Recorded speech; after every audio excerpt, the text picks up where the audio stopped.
চাটুজ্যেদের রোয়াকে বসে পটলডাঙ্গার টেনিদা বেশ মন দিয়ে তেলে ভাজা খাচ্ছিল। আমাকে দেখেই কপ কপ করে বাকি বেগুনি দুটো মুখে পুড়ে দিয়ে বললে, এই যে শ্রীমান পালারাম, কাল বিকেলে কোথায় গিয়েছিলে? খেলার মাঠে তো যে টিকিটাও দেখতে পেলুম না, বলি ব্যাপারখানা কি? আমি বললুম, আমি মেজদার সঙ্গে সার্কাস দেখতে গিয়েছিলাম। ও বটে বটে, তা কীরকম দেখলি? খাসা, ডিলা গ্রান্ডি মেফিস্টোফিলিস যাকে বলে, হাতি বাঘ সিংহী ফ্লাইং ট্রাপিজ মোটর সাইকেল কত কি। কিন্তু জানো টেনিদা, সবচাইতে ভালো হলো শিম্পাঞ্জির খেলা। চা খেলো, চুরুট ধরালো। আরে ছো ছো ছো, টেনিদা নাকটাকে কুচকে পাতিলেবুর মতো করে বললে, রেখে দে তোর শিম্পাঞ্জি। আমার কুট্টিমামার বন্ধু রামগিদ্দর বাবু একবার একটা গোদা হনুমানের যে খেল দেখেছিলেন, তার কাছে কোথায় লাগে তোর সার্কাসের শিম্পাঞ্জি?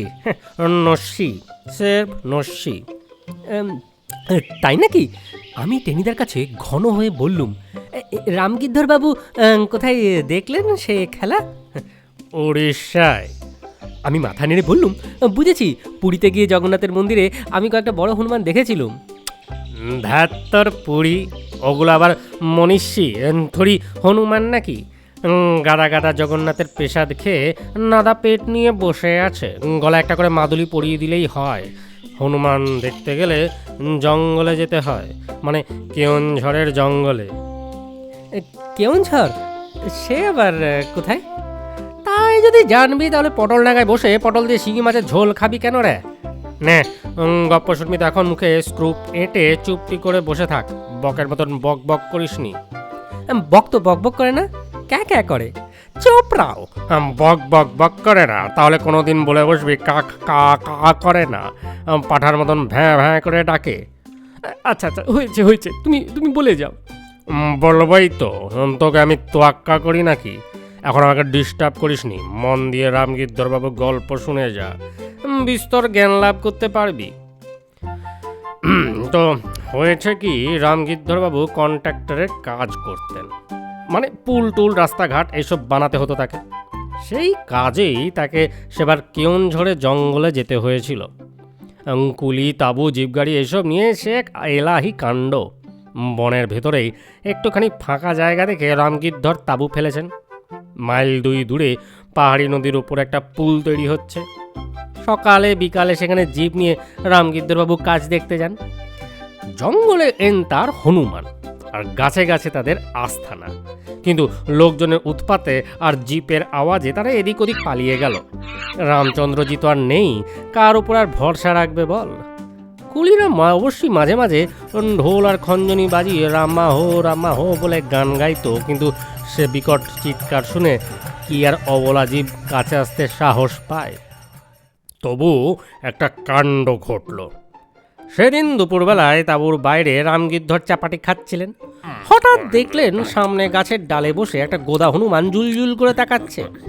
মুখের চেহারাটা ভারী করুণ, কাঙালকে কিছু দিনদাতা ভাবখানা এইরকম।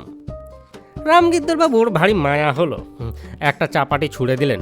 হনুমান সেটা কুড়িয়ে নিয়ে মাথাটা একবার সামনে ঝুঁকিয়ে দিলে, যেন বললে সেলাম হুজুর। তারপরেই টুক করে গাছের ডালে কোথায় হাওয়া হয়ে গেল। পরের দিন রামগিদ্ধর যেই খেতে বসেছেন, ঠিক হনুমানটি এসে হাজির। আজও রামগিদ্ধর তাকে একটি চাপাটি দিলেন, সেও তেমনি করে তাকে সেলাম দিয়ে চাপাটি নিয়ে উধাও হলো। এমনি চলতে লাগলো মাসখানেক ধরে। রোজ খাওয়ার সময় হনুমানটা আসে, তার বরাদ্দ চাপাটি খানিয়া নিয়ে চলে যায়। যাওয়ার সময় তেমনি মাথা ঝুঁকিয়ে সেলাম করে, আর কোনো রকম বিরক্ত করে না। কোনোদিনও একখানা বদলে দুখানা চাপাটিও চায় না। মানে সেই বর্ণ পরিচয় সুবোধ বালক গোপালের মতো আর কি, যাহা পায় তাহাই খায়। তা খাচ্ছিল, চলছিল বেশ। রামগিদ্ধরবাবু একদিন গোলমালটা পাকিয়ে বসলেন। সেদিন কুলিদার সঙ্গে বকাবকি করে মেজাজ অত্যন্ত খারাপ, অন্যমনস্কভাবে খেয়েই চলেছে। ওদিকে সেই গোপাল মার্কা সুবোধ হনুমান যে কখন থেকে ঠায় বসে আছে সেদিকে তার খেয়ালই নেই। ধীরে সুস্থে সব কাটা চাপাটি চিবুলেন, বড় এক বাটি দুধ খেলেন, তারপর মোটা সোটা গোপ জোড়া মুছতে মুছতে উঠে গেলেন। হনুমানের কথা তার মনেও পড়ল না। পরদিন যেই চাপাটির থালা নিয়ে বসেছেন, অমনি হুপ করে একটা আওয়াজ। ব্যাপার কি যে হলো ভালো করে ঠাহর করবার আগেই রামগিদ্ধর দেখলেন থালার 8খানা চাপাটি বেমালুম ভ্যানিশ।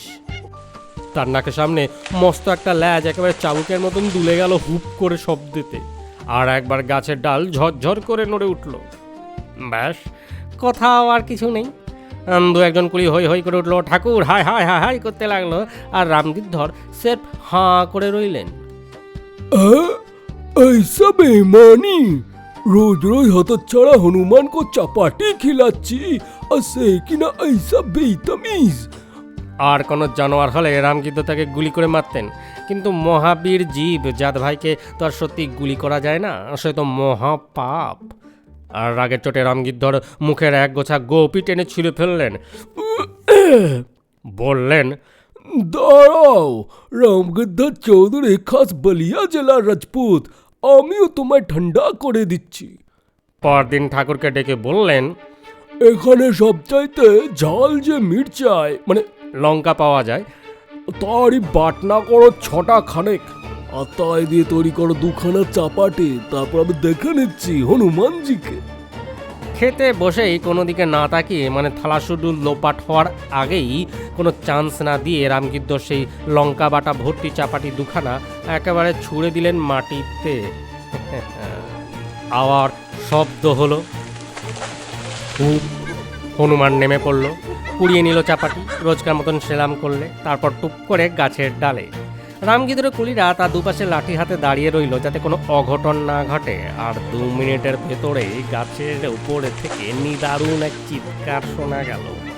হনুমান এ ডাল থেকে ও ডাল লাফিয়ে বেড়াচ্ছে, আর আওয়াজ হতে লাগলো খ্যাঁ খ্যাঁ খো খো উপুস গুপুস। পাখিরা চিৎকার করে পালাতে লাগলো, গাছের ছেঁড়া পাতা উঠতে লাগলো চারিদিকে। মানে দ্বিতীয়বার হনুমানের মুখ পুড়ল, আর শুরু হয়ে গেল দস্তুর মতো লঙ্কা কাণ্ড। গাছ থেকে হনুমান চেঁচাতে লাগলো, খ্যাঁ খ্যাঁ খো খো, আর নিচ থেকে সদল বলে রামগিদ্ধর হাসতে লাগলেন। হনুমান আজ আচ্ছা জব্দ হয়েছে, রামগিদ্ধরের চাপাটি লুট, মানুষ চেন না, বোঝো এখন। খানিকক্ষণ দাপাদাপি করে হনুমান কোন দিকে ছটকে পড়লো কে জানে, আর রামগিদ্ধর আরও আধ ঘন্টা ধরে তার ভুঁড়ি কাঁপানো অট্টহাসি হেসে তার সেই জিপ গাড়ি নিয়ে বেরিয়ে পড়লেন কাজ দেখতে।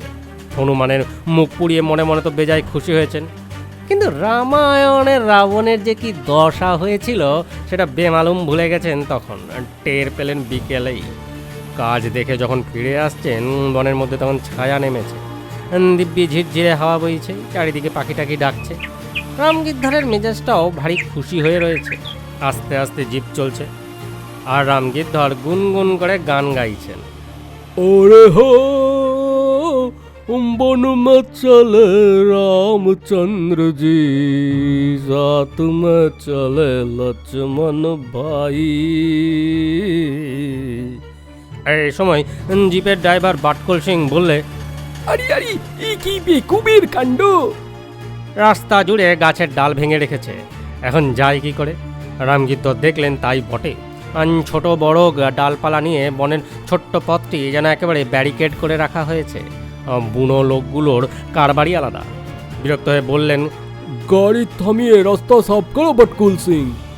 বাটুল সিং জিপ থেকে নেমে রাস্তা পরিষ্কার করতে যাচ্ছে, আর ঠিক তখনই গুপ গাপ হুপ হাপ গোবাত সমস্ত বন যেন একসঙ্গে ডাক ছেড়ে উঠল।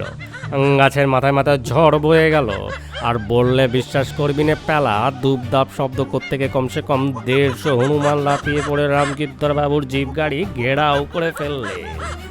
দ্বিতীয়বার লঙ্কা কাণ্ডের পর এই যেন দ্বিতীয়বার রাবণ বধের ব্যবস্থা। ব্যাপার দেখেই তো বাটুল সিংয়ের হয়ে গেছে, সে তো আর আরে বাপ বলে বন বাদারে ভেঙে দৌড়। রামগিদ্ধর জিপ থেকে লাফিয়ে পড়লেন, কিন্তু সঙ্গে সঙ্গে গোদা হনুমান তাকে জাপটে ধরলে। বাবারে মারে গেছি রে বলে পরিত্রাহী হাঁক ছাড়লেন রামগিদ্ধর, কিন্তু 150 হনুমানের গুপ গাপ শব্দে তার চেঁচানি কোথায় তলিয়ে গেল। তখন কি হলো বল দেখি? দুটো হনুমান তার 2 কান শক্ত করে পাকড়ে ধরলে, একটা তার 2 গালে ঠাঁই ঠাঁই করে বেশ করে চড়িয়ে দিলে। জান গিয়া মেরে জান গিয়া। বলে যেই রামগিদ্ধ চেঁচিয়ে ওঠে হাঁক ছেড়েছেন, সঙ্গে সঙ্গে সেই যে হনুমান সকালে যাকে খুব জব্দ করেছিলেন, সে রামগিদ্ধরের মুখের ভেতরে একখানা চাপাটি গলা পর্যন্ত ঠেসে দিলে। কোন চাপাটিটা বুঝেছিস তো? মানে লঙ্কা বাটায় লাল টুকটুকে সেই 2রা নম্বর চিজটি। জিভে সেটা লাগতে না লাগতে রামগিদ্ধরের মুখ যেন আগুনে জ্বলে উঠল। একবার ফেলে দিতে গেলেন মুখ থেকে, কিন্তু সাধ্য কি, তখনই 2 গালে ধাম ধাম করে 2 থাপ্পড়। অজ্ঞতা আর রামগিদ্ধ নিজের কীর্তি সেই চাপাটি খেলেন, মানে খেতেই হলো তাকে। 150 হনুমানের সঙ্গে তো আর চালাকি নয়। 150 হাতে 150টি চাটি খেলে রামগিদ্ধরও রামিঁদুর হয়ে যাবেন। কিন্তু চাটি বাঁচাতে যা খেলেন তা চাপাটি নয়, সোজাসুজি দাবানল যাকে বলে। জীবনী দিতেই চোখ দিয়ে দরদর করে জল পড়তে লাগলো।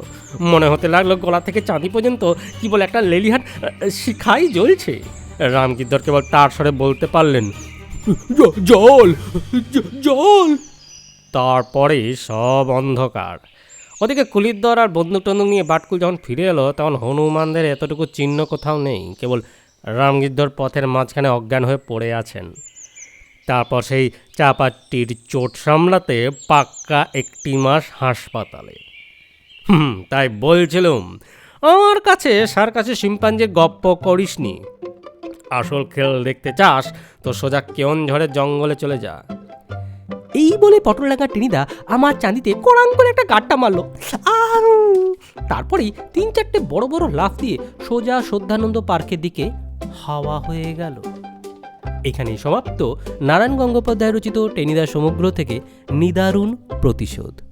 গল্প শুনতে ভালো লাগলে অবশ্যই চ্যানেলটিকে সাবস্ক্রাইব এবং ভিডিওটিকে একটি লাইক করে দেবেন। অসংখ্য ধন্যবাদ আপনাদের।